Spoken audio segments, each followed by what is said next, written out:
नमस्कार, स्वागत है आपका और आप सभी को अक्षय तृतीया की बहुत बहुत शुभकामनाएं। माना ऐसा जाता है कि जिस तरह से आज ग्रहों की अलाइनमेंट होती है, आप आज जो भी नया खरीदें या करें वो आगे जाकर फलता फूलता है।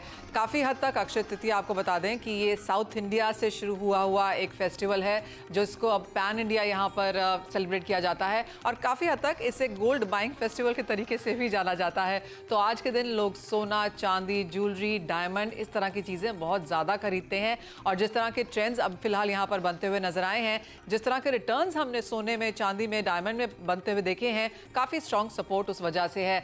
आपको बता दें कि पिछले साल अक्षय तृतीया पे सोना 60,000 के आसपास था। 2022 में अक्षय तृतीया के समय पर सोना 50-51 हज़ार के आसपास था और आज के दिन में सोना यहाँ पर 72-73 हज़ार है। अगर आप 24 कैरेट का भाव देखें बाजार में बनता हुआ, तो क्लियरली काफ़ी सारे सपोर्टिव फैक्टर्स हमने यहाँ पर बनते हुए देखे हैं और पिछले 2 सालों में लगातार सोने ने आपको डबल डिजिट रिटर्न भी कमा के दिया है। तो लोग काफ़ी हद तक इसे इन्वेस्टमेंट के तौर पे लेते हैं और ज्वेलरी के तौर पे तो लेते ही हैं। हमारे साथ 2 बड़े दिग्गज हैं जो हमें बताएंगे कि इस बार अक्षय तृतीया में किस तरह के ट्रेंड्स हैं, क्या नए इनोवेशंस हैं और क्या ये एक्सपेक्ट कर रहे हैं। हमारे साथ हैं सेंको गोल्ड के MD and CEO Shubhankar Sen और साथ ही किरण जेम्स के डायरेक्टर दिनेश लखानी। हमारे साथ जुड़ेंगे एमिरेट्स एनबीडी के डायरेक्टर धर्मेश भाटिया। लेकिन सबसे पहले चलते हैं केतन जोशी के पास जो हमारे साथ अहमदाबाद से जुड़े हैं ये बताने के लिए कि वहां पे किस तरह की चहल पहल है।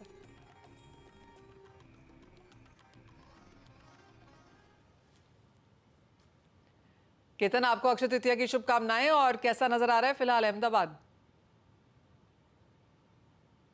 देखिए, अक्षय तृतीया की आपको भी शुभकामनाएं। और इस वक्त हम अहमदाबाद के एबी ज्वेलर्स में मौजूद हैं। गुजरातियों की परंपरा है, जैसे देश के विभिन्न भागों के लोगों की जो परंपरा है कि अक्षय तृतीया के मौके पर कुछ न कुछ खरीदारी की जाए। तो सबसे पहले मैं कैमरामैन को बोलूंगा कि यहाँ का माहौल दिखाए, इससे हम थोड़ा अंदाजा लगा सकते हैं कि बाजार कितना गुलजार है। आप देखिए कि धीरे धीरे खरीदारी शुरू हो गई है।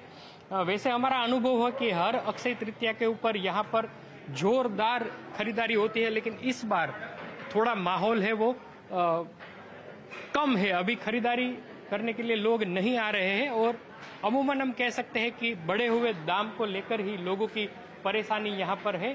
तो कुछ ग्राहक है, उस ग्राहक से भी हम बात करेंगे। मैडम, आप बताइए कि आज आप यहाँ पर क्या खरीदारी करने के लिए आए हैं और क्या परचेस करके जाएंगे? अच्छा, आज अक्षय तृतीया है तो इस वजह से सोचा कि कुछ खरीदी कर ले, शुभ माना जाता है।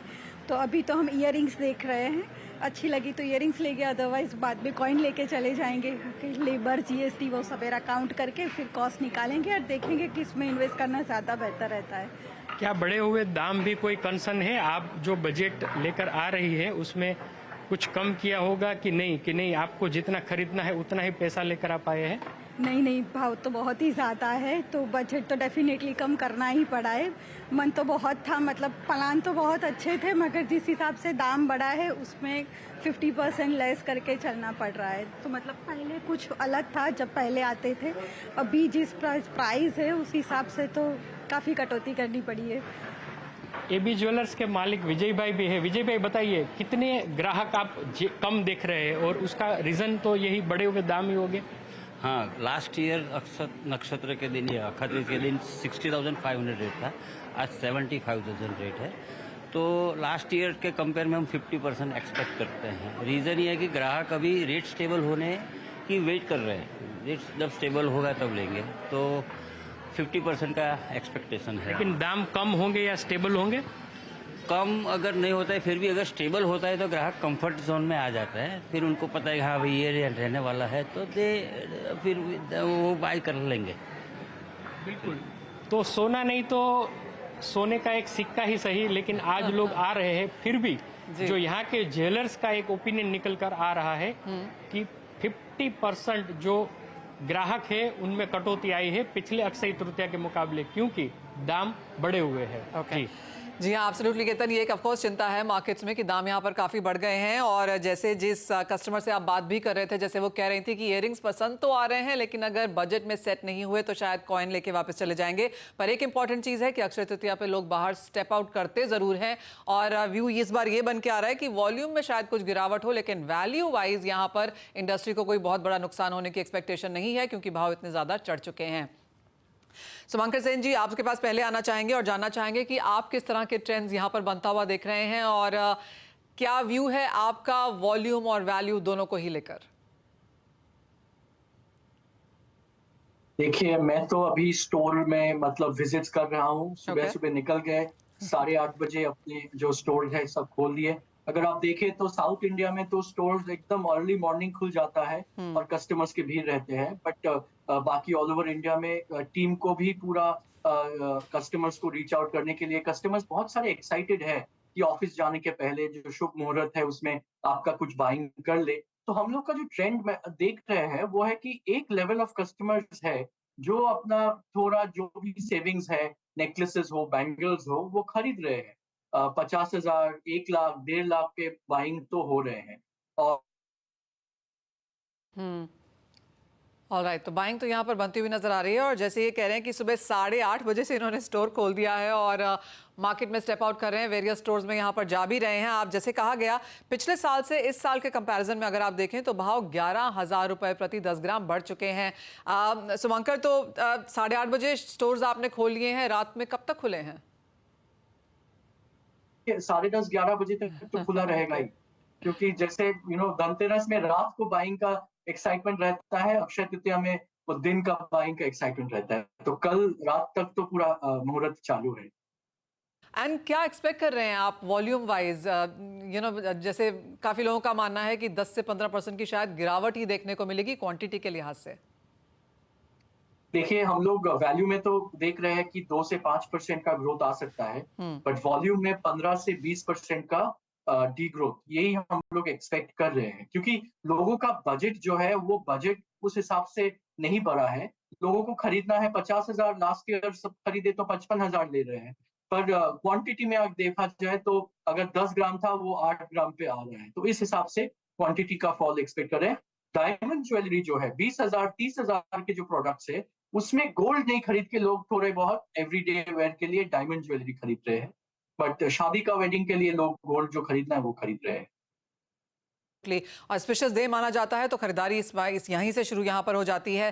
साथ ही सुमंकर, आपसे जानना चाहेंगे कि हर अक्षय तृतीया, धनतेरस जो बड़े दिन होते हैं, थोड़ा सा कॉम्पिटिटिव भी यहाँ पर जूलर्स हो जाते हैं, क्योंकि वो चाहते हैं कि उनके यहाँ पर फुटफॉल ज़्यादा हो। तो वो इंश्योर करने के लिए आप आज क्या कर रहे हैं? किस तरह की स्कीम्स है, क्या ऑफर है, क्या नए लॉन्चेस हैं, और जो गोल्ड बीन्स आपने लॉन्च किया है उसके बारे में भी बताइए।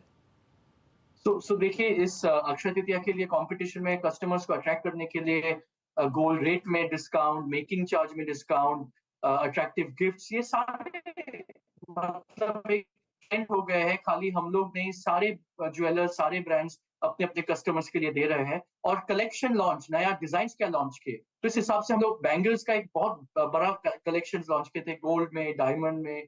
और उसके साथ साथ नेकलेसेस का ट्रेंड अगर देखा जाए तो जितना ना स्मॉल आइटम्स का आपका एक्साइटिंग सेल्स हो रहा है, उस हिसाब से लोगों का नेकलेस के ऊपर एक बहुत बड़ा ट्रेंड और डिमांड आ रहा है। और 1 ग्राम, 1.5 ग्राम, हाफ ग्राम, इसका हम लोग गोल्ड बीन्स लॉन्च किए। तो गोल्ड कॉइन्स तो सब लोग देते हैं, बट आज हम लोग वर्ल्ड वाइड एक ट्रेंड एनालाइज किए कि यंग जनरेशन को अट्रैक्ट करने के लिए कुछ एक्साइटिंग, कुछ नया स्टोरी होना चाहिए। तो जैसे Jack and the beanstalk में आप बीन से एक बड़ा सा ट्री हो जाता है, उस हिसाब से हम लोग गोल्ड बीन्स लॉन्च किए, जहाँ पे आप ऑनलाइन बाई कर सकते हो या कुछ सिलेक्टेड स्टोर में। और यही आशा से जो आज का यंग जनरेशन गोल्ड हाफ ग्राम, 1 ग्राम, जिसका प्राइस 3,500-4 हजार से 7,000 का कुछ प्राइस हुआ, और वो धीरे धीरे सेविंग के तौर पे गोल्ड खरीदे और फाइनली कुछ ज्वेलरी उनके लिए खरीद पाए। कॉइन्स एंड बार्स हो गया पुराना, बीन्स यहाँ पर नया है। और जैसे कहा गया कि लाइट वेट ज्वेलरी के अलावा यहाँ पर बैंगल्स एंड नेकलेसेस एक चीज है जो लोग यहाँ पर अक्षय तृतीया में लेने की कोशिश करते हैं। दिनेश लखानी जी, बहुत बहुत स्वागत है आपका, और आपको भी अक्षय तृतीया की बहुत बहुत शुभकामनाएं। आपसे जानना चाहेंगे कैसे देखते हैं आप ये साल पिछले साल के कंपैरिजन में? तो पूरे भारतवासियों को मेरा अक्षय तृतीया का प्रणाम, शुभेच्छा। मनीषा जी, जो ये CNBC आवाज के थ्रू मेरे को आज मौका मिला है, तो आप जो क्वेश्चन कर रही हो कि लास्ट ईयर के कंपेयर में ये साल कैसे गुजरेगा, अगर मैं बात करूं तो लास्ट ईयर के कंपेयर में ये ईयर पूरी जेम्स एंड ज्वेलरी और पूरी मतलब डायमंड इंडस्ट्री के लिए थोड़ा बहुत चैलेंज तो है, लेकिन हमेशा डायमंड इंडस्ट्री और पूरी इंडियन इंडस्ट्री ऐसे एज ए इंडियन सब एक प्राउड फील करना चाहिए कि जो हिसाब से हमारी इकोनॉमी जो जीडीपी ग्रोथ हो रही है उसमें मेरे को इंडिया का फ्यूचर बहुत ब्राइट दिख रहा है, कोई भी सेगमेंट हो। इसके लिए लास्ट ईयर की कंपेयर में थोड़ा चैलेंजिंग है, लेकिन मैं ऐसा सोच रहा हूं कि भाई जो सेकेंड हाफ अपना आने वाला है वो पूरी इंडस्ट्री के लिए जेम्स एंड ज्वेलरी सेक्टर के लिए बेटर होने वाला है। तो लास्ट ईयर का जो हम लोगों ने थोड़ा वॉल्यूम लूज किया था वो मेरा पूरा होप है कि लास्ट हाफ में हम लोग कवर कर सकते हो। एक और चीज दिनेश जी, ऑफ कोर्स हम यहाँ पे लोगों से बात करते रहते हैं और काफी लोगों का ये मानना है कि बार्स एंड कॉइन्स की जो खरीदारी है वो थोड़ी कम है, स्पेशली अगर साउथ इंडिया का ट्रेंड देख लें, नॉर्थ इंडिया का देख लें, तो वो ज्वेलरी खरीदना ज्यादा पसंद यहाँ पर करते हैं। क्या वो ट्रेंड्स आप भी यहाँ पर नोटिस कर रहे हैं? यस मनीषा जी, लास्ट 1.5 महीना में जो 15 से 16% जो गोल्ड का प्राइस बढ़ गया है, तो कोई भी अचानक स्पाइक होने से थोड़ा कंज्यूमर को थोड़ा टाइम लगता है, लेकिन मेरे को ऐसा 100% कॉन्फिडेंस है जो बार और गोल्ड जो बिक रहा है उसके सामने जो डायमंड ज्वेलरी या गोल्ड ज्वेलरी जो बिक रही है वो सर्टेन टाइम के लिए कोई भी कंज्यूमर को सेटल होने में थोड़ा टाइम लगता है, लेकिन वो टाइम होने के बाद फिर अगेन आप आज तक का पास्ट हिस्ट्री देखो तो जब भी गोल्ड का प्राइस बढ़ा है तो सर्टेन टाइम के लिए थोड़ा मूवमेंट स्लो हो जाता है, लेकिन अगेन आप बात करें तो ईयर टू ईयर गोल्ड का प्राइस बढ़ने से वॉल्यूम बढ़ता ही रहता है और कंज्यूमर का कॉन्फिडेंस बढ़ने से और बेहतर हो जाता है। तो मेरे हिसाब से इंडियन कंज्यूमर वेरी स्मार्ट, एक थोड़ा वेट एंड वॉच पे जाएंगे, फिर अगेन एक स्टेबिलिटी के बाद उसका कॉन्फिडेंस बढ़ने से और खरीदारी ज्यादा निकलेगी। टोटली लोगों को पिछले साल 60,000 महंगा लग रहा था, उसके पिछले साल 50,000 भी महंगा लग रहा था, तो 70 तो महंगा लगेगा ही, लेकिन बात अब 80 की होने लगी है अगले साल तक के लिए, तो फिर ये भाव भी आपको शायद आगे जाकर थोड़े से वीक लगेंगे, तो ये खरीदारी के अच्छे मौके हैं। दिनेश जी, आपसे ये भी जानना चाहेंगे कि किस तरह के ट्रेंड्स हैं एज ऑफ नाउ, जो भी हम देखते हैं वो भी हर साल यहाँ पर चेंज होते हैं, तो इस बार खरीदारी में ज्वेलरी में क्या बेहतर है, आपके यहाँ पर क्या नए लॉन्चेस हैं? और जैसे शुभांकर हमें बता रहे थे कि हाँ कुछ नया इनोवेशन करना ही पड़ता है क्योंकि मिलेनियल्स को कुछ नया यहाँ पर चाहिए, तो आप इस बाजार को कैसे देख रहे हैं? मनीषा जी, जो इंडिया का जो इकोनॉमी है, जो मैक्रो लेवल पे जो हिसाब से बढ़ रहा है, तो यूथ जो अपने पास है, तो यूथ के हिसाब से मेरा जो पहला खुद का एनालिसिस ऐसा है, पहले समझ लो इंडिया में अभी 2023 में आई थिंक सो 60 मिलियन मतलब 6 करोड़ लोग एक स्पेंडिंग पावर जो से काम कर रहे थे। आज तक मेरे को ऐसा लग रहा है कि 2027 में वो नियर अबाउट 100 मिलियन हो जाएंगे या 10 करोड़ लोग हो जाएंगे। तो पूरा यूरोप जैसा पॉपुलेशन अपने पे जो है, एफ्लुएंट कस्टमर जो बढ़ रहा है, वो एफ्लुएंट कस्टमर जो है उसका स्पेंडिंग पावर बढ़ने से मैं ऐसा नहीं बोल रहा हूँ कि खाली डायमंड इंडस्ट्री या जेम्स एंड ज्वेलरी इंडस्ट्री को ही वो बेनिफिट आने वाला है, वो बेनिफिट पूरे इंडिया को आने वाला है। और आई थिंक सो 2047 में जो अमेरिका की कुल जो है पॉपुलेशन, उसके सामने मोर देन 300 मिलियन यानी कि 30 करोड़ से भी ज्यादा लोग एफ्लुएंट कस्टमर हो जाएंगे। वो हिसाब से सब लग्जरी सेगमेंट, मीडियम सेगमेंट, वो कोई भी इंडस्ट्री को उसका बेनिफिट आने वाला है। तो वो हिसाब से आप देखें तो ज्वेलरी और डायमंड ज्वेलरी का सेगमेंट, गोल्ड ज्वेलरी का सेगमेंट आगे ही बढ़ने वाला है। और पर्टिकुलर अभी नया यूथ की बात करें तो नया यूथ को आजकल सब कुछ में चेंज चाहिए, तो उसके सामने पूरा इंडिया, अगर मैं 10 साल पहले की कंपैरिजन की बात करूं इंडस्ट्री की, तो आज के हिसाब से देखें तो इंडिया में जो क्राफ्टमैनशिप जो बेटर हो रही है, स्किल बेटर हो रहा है, डिजाइन एंगल से बेटर हो रहा है, और टेक्नोलॉजी वाइज हम लोग अभी पूरे वर्ल्ड के सामने कुछ भी पीछे नहीं है, क्योंकि ये इंडस्ट्री पहले एक स्किल पे काम कर रही थी, आज डिजाइन, वर्कमैन, क्राफ्टमैनशिप से काम कर रही है। तो आज के यूथ को जो एवरी डे नया चाहिए, आज सोशल मीडिया में आप कुछ भी देख लो, तो मैं भी काफी टाइम फॉलो करता हूं, तो उसमें पहले आज से 10 साल पहले मेरे को या 5 साल पहले डायमंड या डायमंड ज्वेलरी का कुछ भी वो फंक्शन या वो लेवल की स्किल, वो लेवल का डेवलपमेंट नहीं दिख रहा है। आज काफी उसमें अग्रेसिव है। तो आज के यूथ के साथ हम लोग पूरे जुड़े हुए हैं। जो यूथ को आज जो चाहिए वो पूरी इंडस्ट्री हमारी दे रही है, तो यूथ के साथ हमारा बहुत क्लोजली नाता है और वही यूथ पूरी इंडस्ट्री को आगे लेके जा सकता है। एब्सोल्युटली। अब भारत में तो ऑफ कोर्स जैसे आप लोगों ने दोनों ने ही बताया कि अच्छी खासी डिमांड है और सभी तबके के लोग और सभी एज ग्रुप के लोग यहाँ पर ले रहे हैं। शुभंकर, ये आपसे है, काफी सारे लोग आउटसाइड इंडिया भी हैं, वो भी यहाँ पर अक्षय तृतीया मनाते हैं, तो किस तरह के नंबर्स बाहर हैं और एज सेनको अब आपका आउटसाइड इंडिया का क्या प्लान है?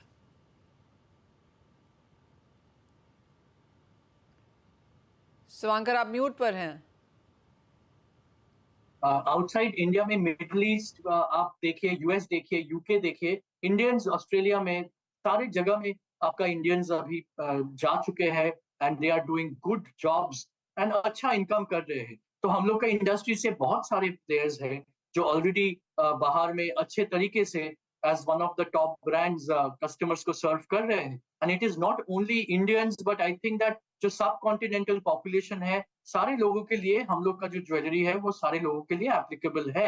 हम लोग की तरफ से हम लोग दुबई में अपना फर्स्ट स्टोर चालू कर रहा है और आपको ये खुशखबरी बताया कि आज का अक्षय तृतीया के दिन में हम लोग वो दुबई के स्टोर में पूजा करके आज का लॉन्च करने वाले हैं। बट अनफॉर्चुनेटली मैं जा नहीं पाया, तो मैं जाऊंगा बाद में। बट ये एक हम लोग के आज का अक्षय तृतीया के दिन में ग्लोबल रीच आउट का शुरुआत है। एंड मे बी जैसे बोलते हैं जो आज अक्षय तृतीया के दिन करते हैं वो आप और बड़ा से कर सकते हैं, तो वो सोच से हम लोग आगे चल रहे हैं। और यंग जनरेशन का आप जो बात पूछे, तो यंग जनरेशन के लिए जो नीड है वो है कि उनका यूजफुलनेस होना चाहिए, उनका प्राइस और बजट में आना चाहिए। तो उस हिसाब से diamond jewellery, platinum jewellery, light weight gold jewellery, उसी के ऊपर हम लोग फोकस करते हुए यंग जनरेशन को टारगेट कर रहे हैं। और पेमेंट का जो कन्वीनियंस है वो डिजिटल गोल्ड हो कि हम लोग अभी एक चालू कर दिए मैरी गोल्ड बोल के, जहाँ पे आप 6 महीना, 8 महीने, 9 महीने में आप थोड़े थोड़े करके सेविंग करो और जो प्राइस में आप बुक कर रहे हो या जो प्राइस में आप खरीद रहे हो, जिसमें लोअर प्राइस मिलेगा उसी में आपको बेनिफिट है।